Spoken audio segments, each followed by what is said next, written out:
All right, we're back at it. Didn't have any trades yesterday on Super Bowl hangover Monday, but did make some money on a bunch of the bets. Put over $500 in bets into the Super Bowl. Came out about plus, well, at a total of 720, so about plus 220 on the weekend on betting the Super Bowl. The biggest win was on a prop bet for OBJ to hit the first touchdown of the day, which was a $50 bet and paid out 450 for 500 total right there. So pretty much got all my money back in that first bet and ended up not getting any trades yesterday, but we did get one in today. It was later on in the afternoon, so that's why the video is coming out a bit later today, but was a really well executed trade in my opinion. It wasn't the biggest P&L wise, but really well executed. So let's get into it, break it down in this video. Let's trade.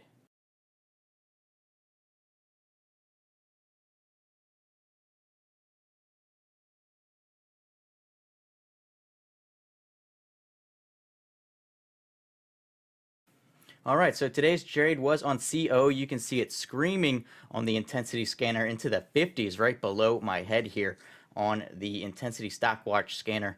And I'm watching it here and I was hoping it would get higher, but it started just holding up there around the 520s, 530. So I went ahead and got short 100 shares at an average of 524. So feeling pretty good about that, but willing to add in up through 6 if it gets there, and willing to look for down below 5 before we start covering. So I'm watching for a 490 break here. It's kind of hovering in that 490s. It's gotten below 5, but you can see the seller stacking up there around that 5. So there's the breakdown of 90. We put half the shares out there, get filled at 489. So we've covered half the shares here, and now we have 50 left. I'm going to look for the next 50 down to 470. And by next 50, I mean 25, because 25 is half of 50.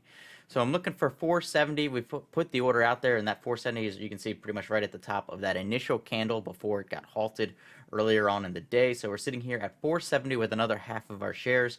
Once again, it's not a big P&L trade on this one, but we're looking to trade it really well. And so it spikes down there and gets me filled at 470 for the next 25 shares, and we've got 25 shares left overall to see if we can fade down towards the 450s on the morning. Would be nice. So now a few minutes, and by a few minutes I mean 10-15 go by. I put a stop over the recent little bounce there that it did a couple minutes after that last fill, and then I put a target out down at 451 if it could get me. So I was watching it here for a while. If you can see the chart here, I know we skipped ahead about 10-15 minutes, but it did pop up after that last fill, got up to about 490 and then started fading down. So that's why I decided to put the stop there at 491 on the remaining 25. There'll be money no matter what, but at that point, if it breaks up over that recent high, then it's kind of changed directions a bit, but still looking for 451 on a nice fall down here into the 450s from our original entry up at 524.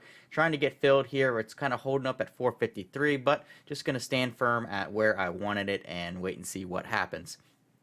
Now we have gone a few minutes and made a nice red candle here to the downside, so there's always the possibility that it could pop off of this 450-ish range here and start making a move back up on the morning or on the day.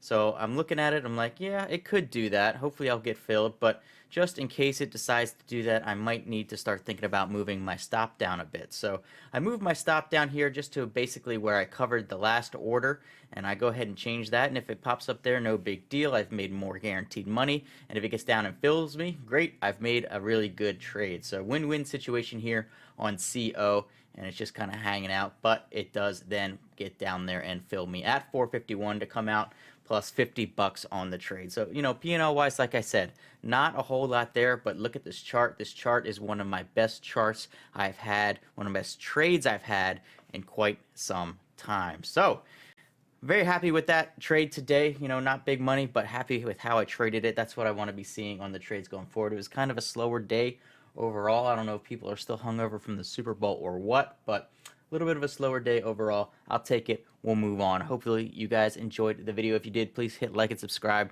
I'll see you later.